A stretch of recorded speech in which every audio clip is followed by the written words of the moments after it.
Okay, so welcome. This is a very exciting talk with jewellery maker Shakti Elleenwood.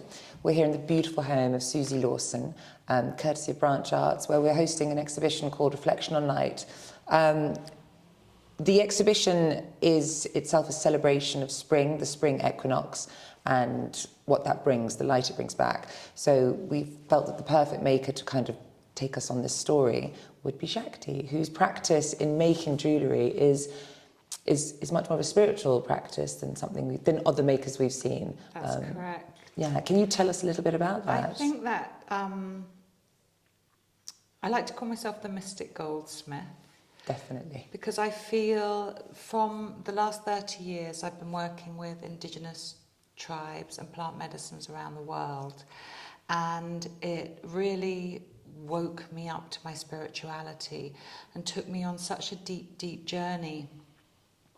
And during the ceremonies, when I was about 10 years in, I started to get messages telling me that I was able to heal through the medium of gold, and that gold carries a very high vibration. And so the more that I started to work with the pieces, I could actually feel that I was often getting flashes of people's lives as I was working, and I felt like somehow I was almost processing their traumas and things as I was working. Yeah. That's a very personal journey to go on with a client, with a customer, isn't it? It is, very. Do you feel a sort of going already off topic now, I haven't even brought it back, but sorry, I'm just interested about that, because that must be is it a burden to feel that sometimes when you meet people, or is it a responsibility? It can be quite challenging, because sometimes what I'll find is that if I'm processing things that have come from their childhood trauma, a lot of things can go wrong with the piece. It can be a little bit of a fight. So then I'm always bringing in my... I have a spirit guide called Nazreem, who was actually, I was told, was a trainer as a goldsmith back to Egyptian times. So I will often call on him to help me with these really difficult pieces. Gosh, that's amazing. I hope I've got some sort of spiritual guide. You do, believe me, yeah. Last time we spoke, during London Craft Week, we very much focused on your ethical practices, Fair Mind Gold, stuff that we are going to touch on today. But I feel that what's going on now for you as a journey as a jeweller, and something we talked about before the interview, is that you said it beautifully, the practice, you put it in the back first. It was more about the pieces, and now you're feeling that your story in this kind of spiritual realm, where you are sort of learning and able to tap into these high vibrations and celebrate and, I guess, learn from the different sort of ceremonies that you've been privy to. Yeah. That is now leading your story. Definitely. And the last ceremony that I attended, I was really given a message that it was really important that I bring this forward now, that I have to really show the world who I am, because for a long time I didn't want to let people know, because I felt a little bit embarrassed maybe, or I felt like I would be judged. And the last ceremony that I did, it was really, really clear that I need to bring this forward a lot more.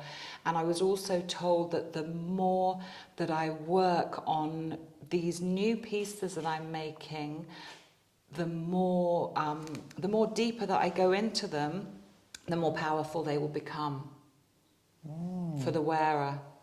I love that. So it's almost giving the wearer a key into maximising their potential, I guess. And definitely, because especially when the amulets that I work, say for example with a wedding and engagement, the way that I work with those is that I put prayers and blessings for the couple into the rings. And I might work with them and ask them what are their values, what's important to them, and then that all gets channeled into the rings. But with the amulets, they have their own power within themselves, because it's like say, for example, with the Thunderbird that I make, it's got its own history, it's got its own power, it's revered by Native American Indians for being like a symbol of power and a giver within the harvest time. So they have a power in their own right and a life of their own, and I feel like I am literally just a channel for these pieces. So it's kind of like almost two sides are going on, my wedding and engagement, and then these like incredibly powerful amulets that I'm making that I know are meant to be birthed into the world because they have some purpose here on earth. There's a purpose to them, especially as humanity is moving into a whole different realm now. These pieces are actually needed. Do you feel that as a humanity that there's a huge misguidance now on spirituality and faith, I guess you could say? Yeah, I feel like it's cracking open. I feel like the earth and the people in it, we're all kind of cracking open in a way in order to make way for something new.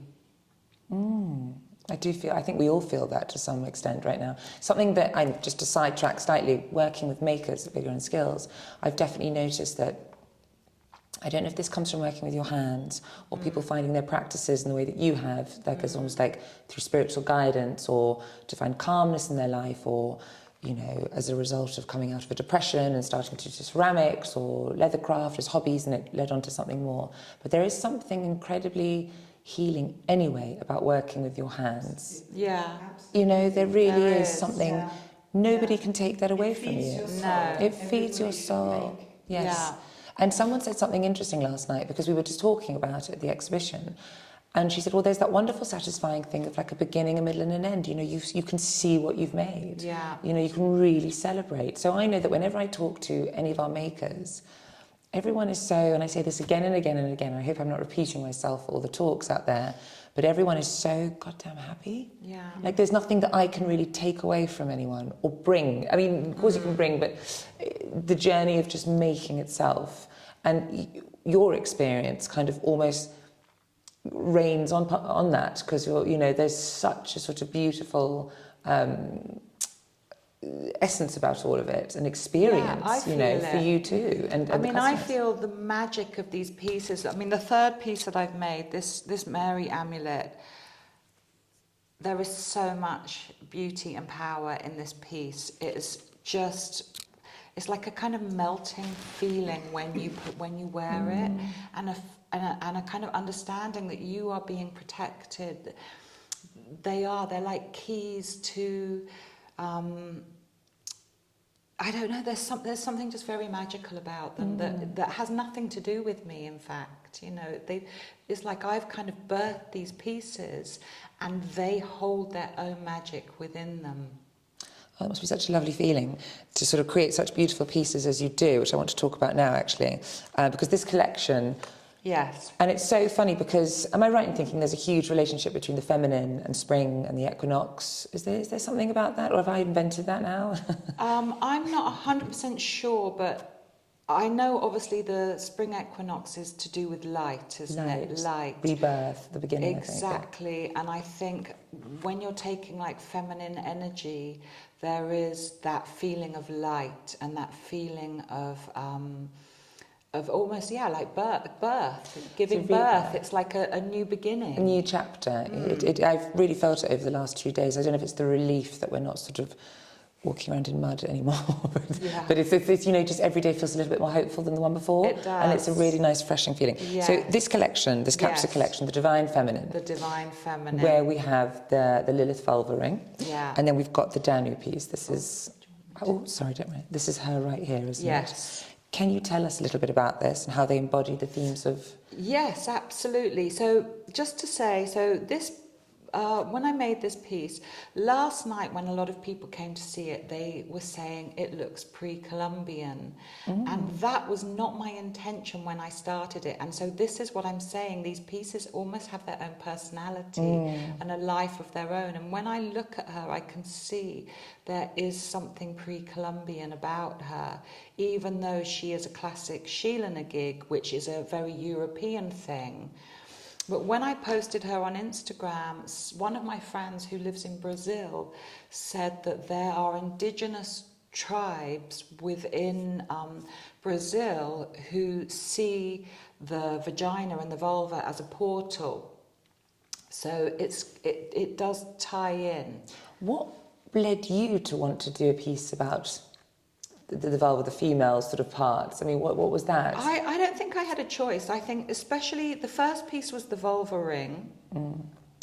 And I felt like creativity, it kept coming into my conscious over and over again. And in fact, I didn't make the ring for about 5 years, but it got to the point where it actually wouldn't leave me alone. And I thought, I've got to make this ring now. It's funny, when you told me what you were exhibiting for the spring equinox, you know, you have a moment of going, okay.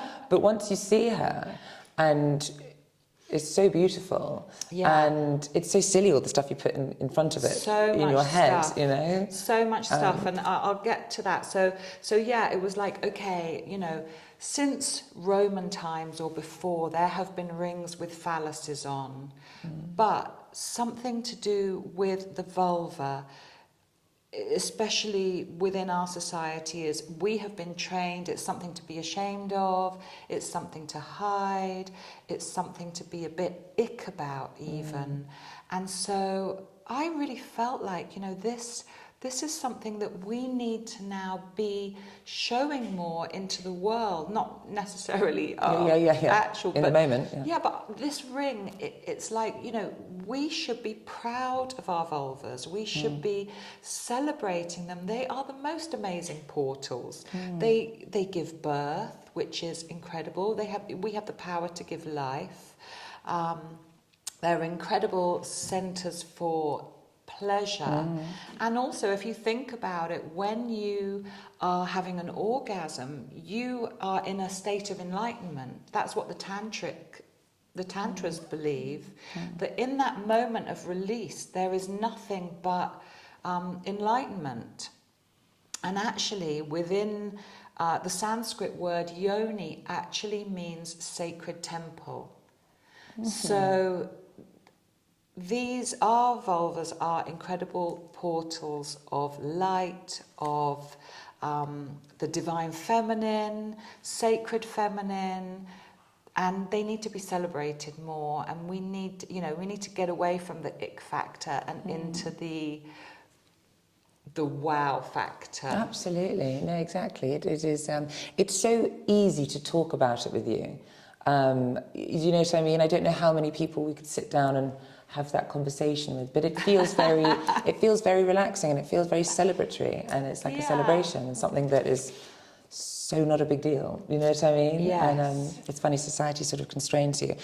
Going back a step to your training in San Francisco, obviously launching your company, which is an incredibly inspiring business that you run.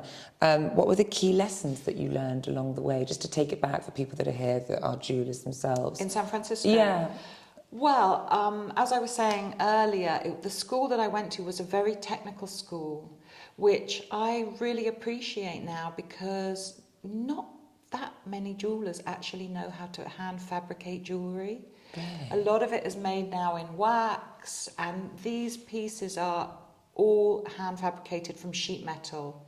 So I think that is the beauty of them. I really do, and I really appreciate that I learnt those skills. And especially like with the Sheila gig, I love that every little toe is made by hand. The toes are so cute. Because it is so specific. Yes. From everything on her body to her mouth to her, you know, I want to say eyelashes. She's got eyelashes. Yeah, she does. So and every strand of hair. It is absolutely incredible. It goes without saying, this is all Fairmined gold. It's all 18 karat Fairmined gold, because again, just going back to the more spiritual aspect of my work, again, it was in a ceremony. I was told very clearly that I needed to work with fair trade or fair mind gold because there is so much destruction in gold mining. You know, in the Amazonian forest, indigenous tribes are taken as slaves. They are forced to work as gold miners. Their daughters are raped. They are murdered. Their lands are taken. And so when you perceive that everything is energy, you can't escape the energy that gold has come from. It's there within its very, like, every molecule. And so for me, I have to work with fair mind gold because it needs to be able to carry that vibration of love. And in order to do that, the gold has to be supporting the miners, supporting their families, making sure that their conditions are safe, that they're treated well, and that they're paid a fair wage and given an extra premium in order to build schools or medical centres or whatever they need within the community. And so that is why I believe that Fair Mind Gold is by far the best gold in the world, without a doubt. I've noticed you've got quite, whenever we do an event anywhere in the UK, you've always got a few customers dotted around somewhere. You're always visiting a client or a customer. Yeah. You create very loyal bonds with the people that you obviously work with. Yes. When you meet these people and they come to you and say, how does it all start? What's the beginning and ending of meeting Shakti Elleenwood? And I sort of go, well, I'd like to get married and I'd like to, or I'm looking for jewellery piece. How does that whole process, what is the process? Is there a process? I mean, the majority of people, when they first come to me, I think, again, I have got two very different clients. Most of my amulet pieces are sold to American clients. Really? Yeah. And I think, again, it's going back to that idea that they are more prepared to invest in themselves. And yes, because they're buying for themselves, I suppose. they're buying for themselves. And so in England, it's much more face-to-face, where the majority of people are coming for wedding and engagement. And then they might, like, a few years later, start to look at more the amulet pieces or earrings, or and then you can develop a relationship with that client. And you develop your own private collection, I guess you could say, your pieces for you. Yeah, but what I want to do in my dreams and my vision of the future is I just want to make these powerful amulets, and I want to just explore it further. I want to go deeper. I want to find the right audience for these. And so I think things are evolving and changing as time goes on. I mean, that sort of answers the question I'm going to ask now, but what do you hoping people feel when they're wearing the Divine Feminine collection?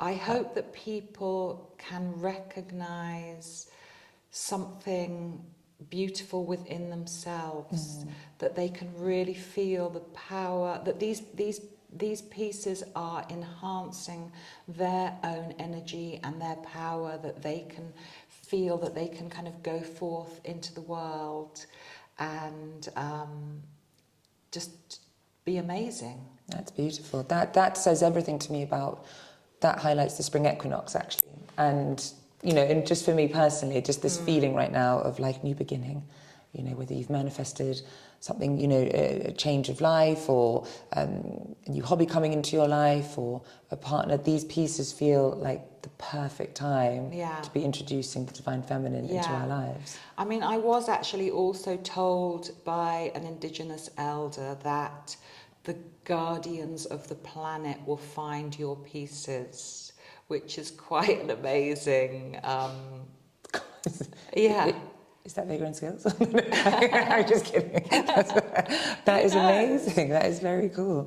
Do you have any questions? I know you guys were speaking before quite a lot about, you know, the craft itself. Yeah, I was thinking that amulets have been used throughout the world, haven't they? I mean, they're sort of not now, but you think of Well, every indigenous people have a different... They do. It could be a cowrie shell, it could be... It's something. Yes. And it always is to bring them strength and...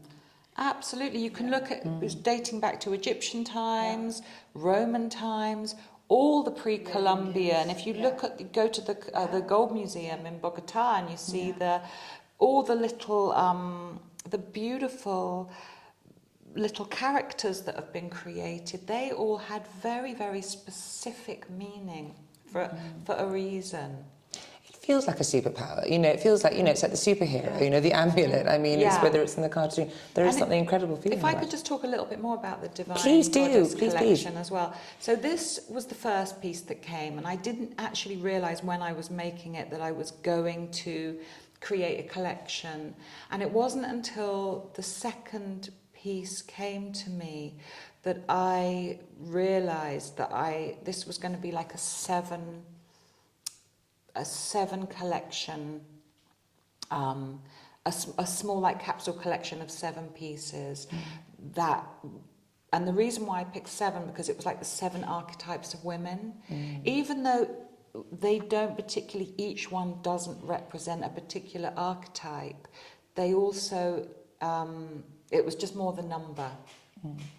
So when the second piece came, the Danu, which is the Sheela gig, then I got the idea for my third piece, which was the Mother Mary. I love the Mother Mary. I absolutely love her, and I haven't finished the chain yet. She's going to be on a sapphire beaded chain that looks like a rosary. But I've entitled her the Mary Mala because I wanted her to have that idea of the mala and the Indian aspect as well, and not be too stuck in Catholic dogma. So, I just love the energy that she brings, and I just think she's like super special. And then actually, a couple of weeks ago, I did some somatic breathing with a group. And I was told that it was going to be very powerful and almost could be more powerful than the plant medicine ceremony. And I thought, oh, this is not going to work on me, probably. Anyway, I started doing it, the breathing. By the second round, I don't know if you've ever done it, it was so intense. And a whole vision of the fourth piece came to me, which I won't tell you about today because I'm just going to keep it contained until it's made. Cool. But so I'm really excited. So I kind of have the feeling that these pieces are just going to reveal themselves to me one by one. So I don't know what the fourth, fifth, or the fifth, sixth and seventh piece is going to be yet. It's as if you've been given, you know, when you sort of set yourself a goal, or you're making a collection, or you're decorating your house, you've got this wonderful plan, and it's not even tangible yet, but you just know that it's going to be 7 pieces. Yes. They are somewhat symbolic of... Would there be 7 different... It's all about feminine, the divine feminine, and different, I guess, superpowers women have. You know? Well, within the 7 archetypes, I'm not sure that I know them all, but I think there's the mother, the crone. But that makes me feel the mothering one. She is very maternal. She is very maternal. Yeah, she's very representative of the one of the archetypes, without a doubt. And I think the next one might be as well. But yeah, so there's some say there's 9, but I like to think there's 7. I love the number 7. It's one of my favourite numbers, so I'm very happy to keep it at 7. I do. But so do we know what they are? I'm trying to imagine. So it's like the huntress, the goddess, the crone, the mother. So 2 I can't remember. Don't worry, we can all sort of check it out later. But yes, it is lovely. It is lovely to know that there's going to be more to come from this little family tree. I'm really excited. I am just so happy about this. I can't wait to dive deep into this. You seem to bridge feminism and ethical practices in such a beautiful, not aggressive, what's the word I'm looking for? You've just managed to bridge all these very important conversations. Thank you. In a very sort of delicate way that make it all just look and feel beautiful. Thank you so much. Yeah, but do you, I mean, are you even aware that you're doing that? It's very special to be around. Yeah, I don't think that it's something that I consciously do. I think it's just something that I embody, that I've, I don't really know. I guess I'm changing from the pieces as well. I mean, I actually feel like I went through my own process with the Mary because I just don't know, so much of my own stuff was coming up and it was being healed, and it was really a beautiful It's quite thing. interesting, the ones you're attracted to. It's funny because when I saw these pieces, when we were talking about the collection, obviously I was drawn to the ring at that time. Yes. But there's something about the Mary right now that's really like kind of overriding everything. It really depends what you're feeling, I guess, in that time. That's true. And what you're needing and what sort of the bits that are missing. It's very, very fascinating, very beautiful. And I'm very excited to see the rest of the collection come to life over the next however long it takes. Yeah, and I'm even looking forward to what's next after that. Yeah. Oh, yes, because that's not the end. That's just that collection, isn't it? Exactly. Exactly. Thank you very much, Shakti, for coming to the Cotswolds to celebrate reflection on life. It's been wonderful. It's been lovely. Thank you. And thank you for coming. And that's it. The exhibition is going on for another month. We're finishing on the 24th of April. There's going to be other talks from some of our other makers, which you can find out all about on our website, Vigour and Skills. And that's it. Happy spring equinox.